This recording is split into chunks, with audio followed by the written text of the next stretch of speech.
Okay, guys. I'm glad to have this opportunity to be here once again. So let's get on board. Bear with me. Another talk about metadata, so let's go. We've seen the architecture evolving from, I don't know, like the past 10 years, from the monolith to a service-based systems, and now we have microservices. So we have a lot of collaborating pieces, exchanging data everywhere. We also have this kind of spaces like hubs of innovation and technology. We have a lot of different organizations collaborating with each other, with companies like the Open Data Hub to promote innovation. I don't need to mention much about cloud-based tools we have available to enrich and enhance the capabilities of our own system, so you can always rely on the cloud to provide some specific parts of our systems. And of course, the latest trend is the rise of the AI and the large language models, which are also very important tools in today's business, right? But this comes with a cost, with some challenges. So our information might be spread across many different providers. So how can we handle this? Okay, sometimes we have initiatives like Open Data Hub that handles this issue for us, but not necessarily all the information are under the hood of Open Data Hub. Also, because the data is so spread and so different from each other, we are so focused on the structure of the data instead of the meaning of the data, and we could try to invert this flow.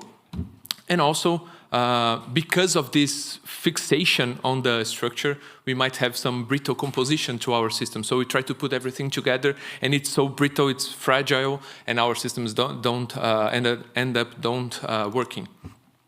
So, welcome to my talk. I'm talking about standing up to the data mess. I'm Francisco, and I'm here a PhD student at UniBizzetta. Okay, so imagine this situation. You have some different data providers on your site. You want to collect data from all of them. Then a typical system will be you have an API. It might be a REST API. It might be a SOAP. It might be even a message queue. I don't know.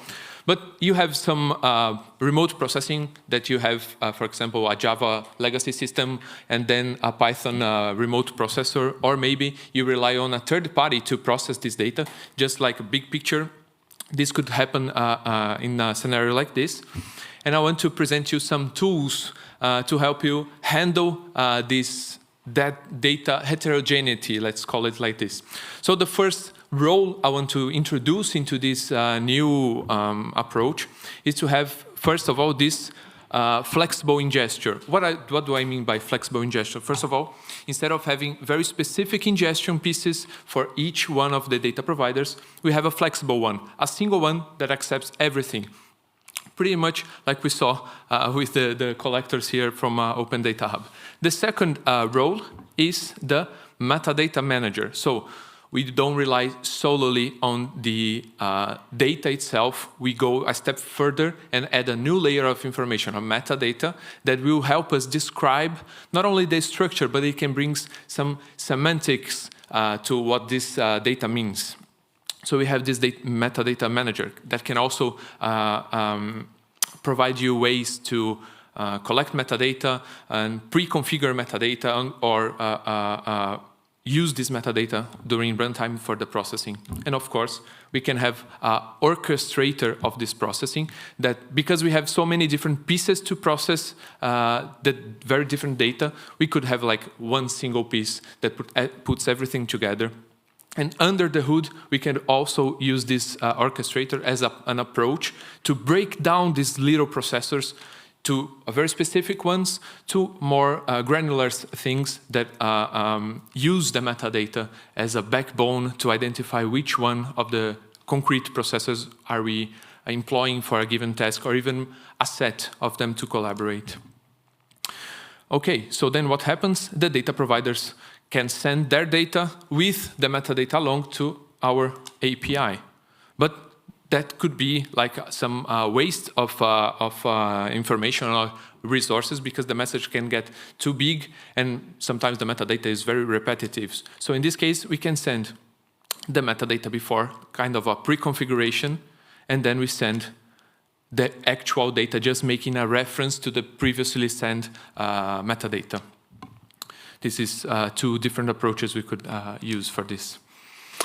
But sometimes our data providers, for this enrichment with metadata to happen, the data provider should be willing to enrich and change some of their behavior to send along metadata, not only the data. And when it happens, they are, I'm calling frozen to avoid any kind of judgment, but let's say they are unable to change or unwilling.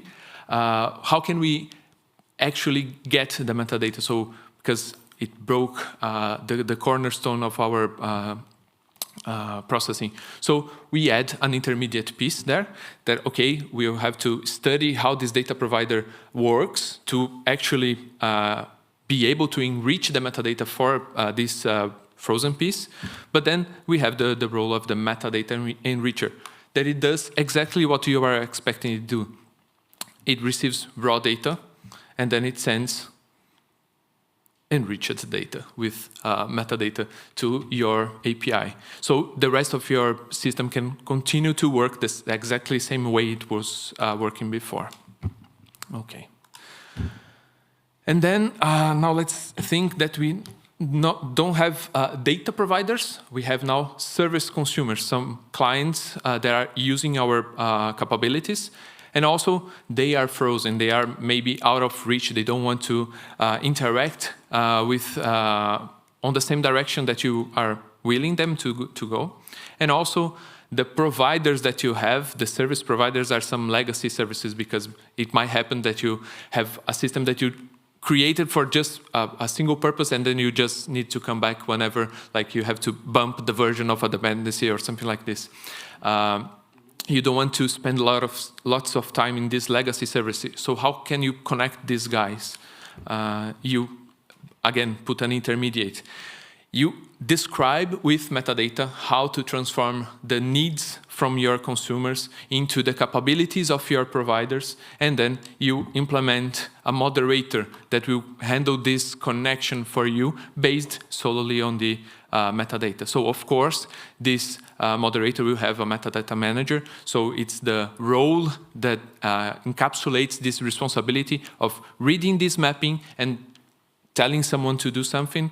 We can have a processing orchestrator, just like we saw before, to handle this metadata and proceed with the transformations needed. So maybe a consumer would like a joint data from two of these legacies, then the metadata could describe this. Maybe the legacy provides SOAP, but the consumers require REST, then the metadata would require this. And of course, the processing orchestrator would need the appropriate pieces underneath to be called by to be driven by this describing metadata, this mapping metadata.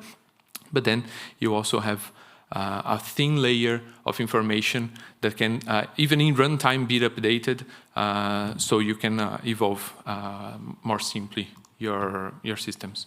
So, just to recap a little bit, what are the tools that are presented here? So first of all, was the flexible ingesture.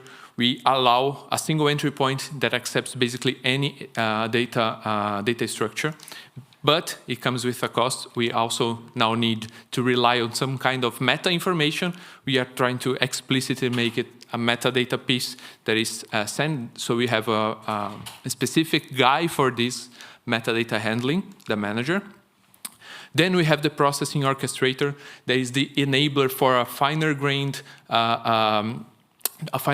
fine-tuning of the processing units that will be mapped to the metadata, so they can also be combined. Then the orchestrator does this. We have the metadata enricher for when we have unwilling data providers that are unwilling to adopt immediately the metadata layer, and also the mapping metadata for when we have like this frozen situation on both sides, even on the service consumers or on our service providers.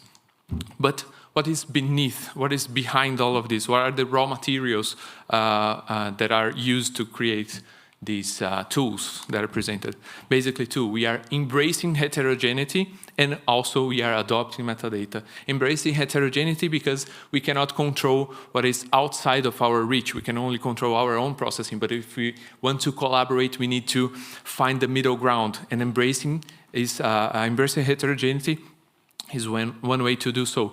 And adopting metadata is actually the way to overcome this challenge, because there's a barrier, but then metadata is the backbone of our solution here. So this was quicker than I expected, but thank you. Let's keep in touch. If you want, write me an email. I don't know if we have much time here, but please, I'm very fond of collaboration. Thank you.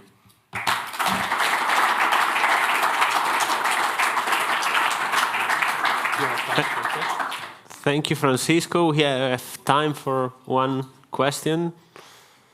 Is there anyone who... Hi, thank you for the presentation, really interesting. One question, you have the metadata ingestion, I'm not sure how it was called, where you extract metadata from the data itself. So how do you handle a case where you don't have all the data and maybe you extract the metadata not in the right way?